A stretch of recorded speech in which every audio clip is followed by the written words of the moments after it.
आप देखो, आप जिस समाज परिवार परिवेश में रहते हो ना, वहाँ आप हमेशा अपने लिए ये बातें कहते हो, लोग भी आपको हमेशा मिलेंगे ये बातें कहते हुए कि अरे क्या करें, ये लोग हमेशा हमको मानसिक रूप से परेशान करते हैं, मेंटली टॉर्चर करते हैं, हमको घुटाते रहते हैं, हम रो के घुट के मर के पर के सर के रहते रहते हैं, लेकिन क्या करें, बस जीवन काट रहे हैं। ये मेरे अपने ही हैं, हमको इतना ज़्यादा रुला रहे हैं। पहली बात यहाँ ध्यान दो कि ये आप जो शब्द बोल रहे हो मेरे अपने मुझे कष्ट दे रहे हैं, तो ये आपके अपने कैसे हुए? खुद में ही सोच के देखो ना, अपना अपने को भला कष्ट देता है?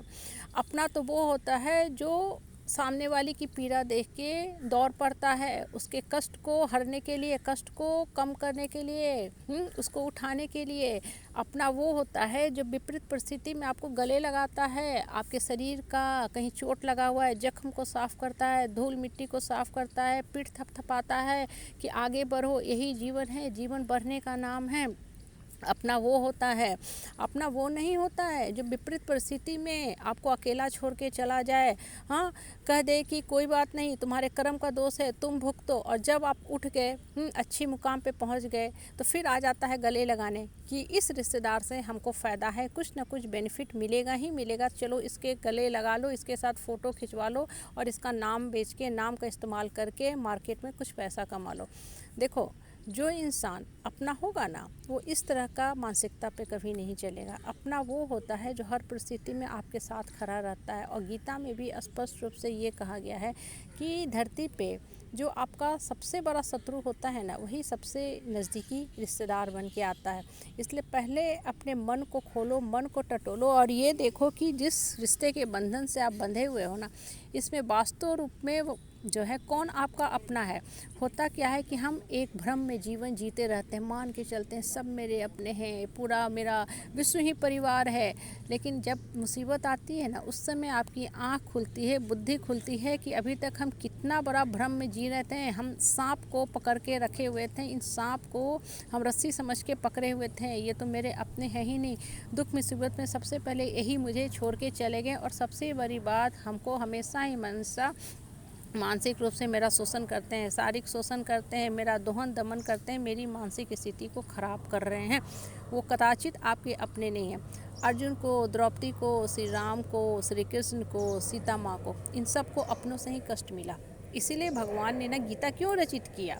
आपका मन को खोलने के लिए, आपका परिचय अपने आप से कराने के लिए कि इस धरती पे आपका अपना कौन है। आपका अपना है तो सिर्फ और सिर्फ ऊपर वाला है।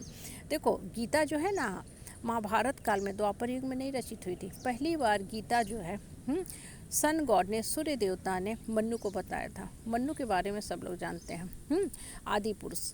और मनु ने गीता की जो सारी बातें थी वो फिर इक्ष्वाकु राजा को बताया। और उस समय जो बातें गीता की बताई जाती थी मौखिक रूप से, मतलब 1 से 2, 2 से 3 को बताई जाती थी। जो विद्यार्थी होते थे, जो लोग होते थे, मौखिक रूप से गीता की बातें को स्मरण करते थे। कालांतर में धीरे धीरे क्या हुआ कि गीता में जो बातें कही गई लोग भूलते चले गए, क्योंकि मौखिक चीज़ें जो होती हैं ना, इंसान जिसको कंठस्थ करता है धीरे धीरे भूल जाता है। तो क्या हुआ कि लोगों के मन में कुलुषता घर करने लगी। तो फिर से धरती पे विष्णु रूप में श्री कृष्ण को आना पड़ा।